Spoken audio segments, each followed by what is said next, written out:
Elías Canetti. Historia de un sobreviviente. El poder ha sido una de las obsesiones del pensamiento del siglo XX. Uno de sus más destacados estudiosos, críticos y comentaristas es sin duda el escritor vienés Elías Canetti. Alejado de la reflexión política inmediata y de la sociología clásica, Canetti exploró con la pasión de un poeta y la precisión de un científico los recovecos del sometimiento y el dominio en ese libro fascinante, casi hipnótico, titulado Masa y Poder, un verdadero clásico del pensamiento del siglo XX. Nacido en Bulgaria, en el seno de una familia de origen judío español, Canetti se trasladó con sus padres a Viena, donde habría de abandonar el ladino, su lengua materna, para aprender el alemán, la lengua que habitó y con la que escribió toda su obra. Canetti, pese a considerarse austríaco, cuando recibió el Premio Nobel de Literatura afirmó que le gustaría que se le considerase como un viejo español. El paso del ladino íntimo y familiar de su origen sefardita al alemán de la Viena de Krauss, Freud o Musil constituye el tema central del primer tomo de sus memorias, titulado La lengua absuelta. En su ensayo El otro proceso de Franz Kafka, Canetti eleva al escritor checo a la altura del mito, de una manera mucho más perdurable que la pobre imagen del santo que fabricara Max Brod. El Kafka de Canetti es mucho más cercano y al mismo tiempo misterioso.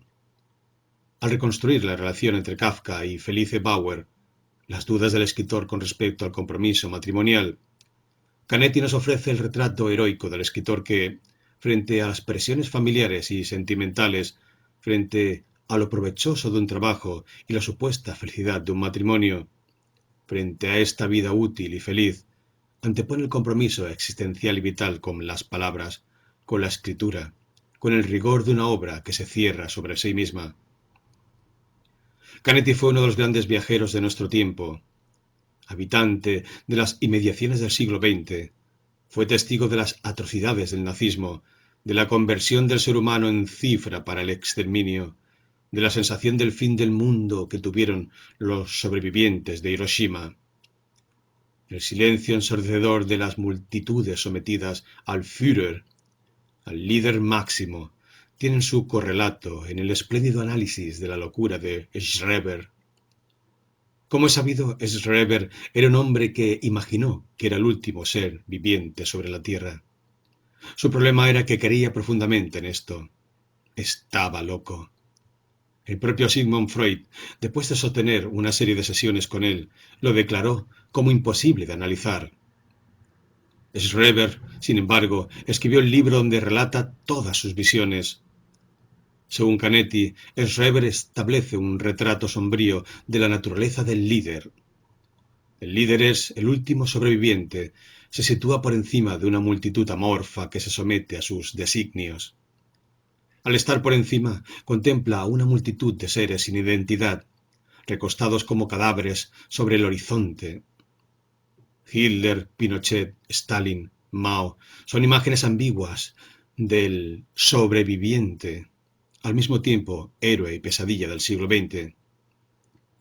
Pese a que escribió una extraordinaria novela titulada Auto de fe acerca de las relaciones incestuosas entre la erudición y la locura, Canetti fue antes que nada un gran pensador, solo que su pensamiento se movía mejor en las imágenes que las abstracciones.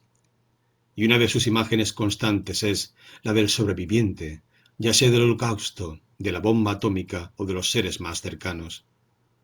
Canetti nos recuerda que de algún modo somos sobrevivientes de todos aquellos que han muerto en el pasado. El sobreviviente es aquel que se pregunta por el destino de los muertos y que parece habitar esa delicada frontera entre la vida y la muerte que solo los grandes poetas han explorado.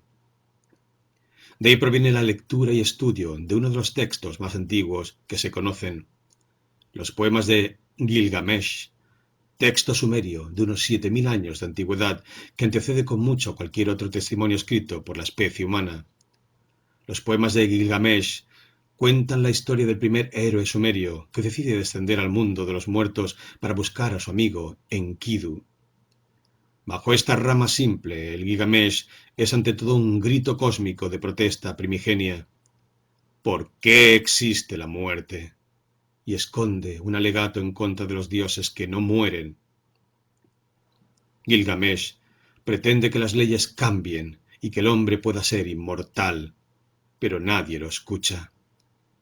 La lectura de Canetti de este poema es comparable a la que hicieran Nietzsche y Freud sobre la tragedia griega o la interpretación de La Odisea llevada a cabo por James Joyce. Al acercar al siglo XX el texto más antiguo de la literatura, Canetti nos ofrece una profunda reflexión acerca de los arquetipos más profundos de la especie humana. A partir de un punto preciso en el tiempo, la historia dejó de ser real. Sin darse cuenta de ello, la totalidad del género humano se habría salido de la realidad. Todo lo que habría sucedido desde entonces ya no sería en absoluto verdad, pero no podríamos ya percatarnos de ello. En 1981, el Premio Nobel de Literatura quedó en poder de Elias Canetti, un pensador, dramaturgo, narrador y ensayista en lengua alemana que nació el 25 de julio de 1905. En la región que hoy se conoce como Bulgaria. En 1911, el autor, descendiente de un matrimonio de comerciantes de origen sefardí, se trasladó junto a su familia a Gran Bretaña, donde tuvo la oportunidad de conocer las obras más destacadas de la literatura universal. Tras la muerte del padre, pérdida que lo dejó huérfano con solo 7 años de vida, el grupo se traslada a Viena y en Austria, este joven que desde niño dominaba varios idiomas, comenzaría a expresarse en alemán. Tiempo después, Canetti se instalaría en Suiza y Alemania, pero en 1924 volvería a Viena con el objetivo de estudiar ciencias químicas, una carrera que terminó en 1929. Por ese entonces, además, está apasionado por la literatura, contrajo matrimonio con la escritora Beza Taubner. En 1952, el creador de obras como La boda, La comedia de las vanidades, Auto de fe, El otro proceso de Kafka y La conciencia de las palabras, obtuvo la ciudadanía británica. Décadas más tarde, sin embargo, Canetti decidió abandonar Inglaterra y residir en Suiza, donde el 14 de agosto de 1994, el también autor de Masa y poder, Toda esta admiración dilapidada y El corazón secreto del reloj, entre otros libros, falleció. Además del mencionado premio Nobel, a lo largo de su trayectoria, este hombre que, tras la muerte de su primera esposa, se unió a la restauradora de arte, Era Buschor, con quien tuvo una hija, obtuvo el prestigioso premio Georg Büchner. La lengua absuelta, La provincia del hombre, El suplicio de las moscas y Desde Hampstead son otros de los títulos que forman parte de la producción literaria de Elias Canetti. Aforismos de Elias Canetti. Nadie es más solitario que aquel que nunca ha recibido una carta. Uno siente que ciertas palabras son terribles para todos los demás, salvo para nosotros mismos. Me inclino ante el recuerdo de cada ser humano, y no oculto la aversión que siento ante todos los que se toman la libertad de intervenir quirúrgicamente en los recuerdos, hasta que se parezcan a los recuerdos de los demás. Ser mejor solo quiere decir llegar a conocer mejor. Sin embargo, debe ser un conocimiento que no nos dé tregua, que nos acose siempre. Es mortal un conocimiento que nos vaya aplacando. Todo lo que ha ocurrido teme a su palabra. Uno no sabe nunca lo que resulta si las cosas cambian de repente, pero ¿sabe uno lo que resulta si no cambian? Todas las visiones pesimistas a la historia de los hombres nada tienen que hacer frente a la realidad. Ninguna de las antiguas religiones puede satisfacernos. Todas ellas nacieron en períodos idílicos.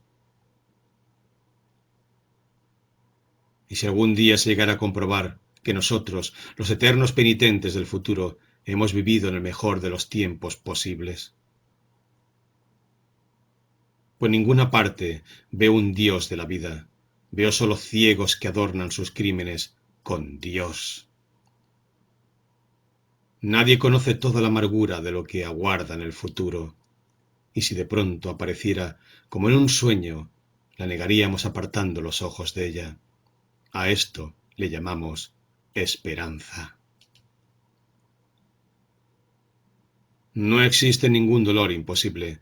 Lo único infinito es el dolor. Nadie conoce ni ha conocido nada de inmediato. Lo que creemos conocer de pronto ha estado largo tiempo con nosotros. Lo que verdaderamente importa es el conocimiento clandestino que alienta en todos nosotros. Todos se pusieron allí monumentos, y allí se quedaron sin moverse. Luego llegó la nueva moda y todos comenzaron a temblar de nuevo. Una tormenta que dura toda una semana, una oscuridad constante. Solo podemos leer entre relámpagos. Hemos de recordar e ir uniendo lo que leíamos a relámpagazos.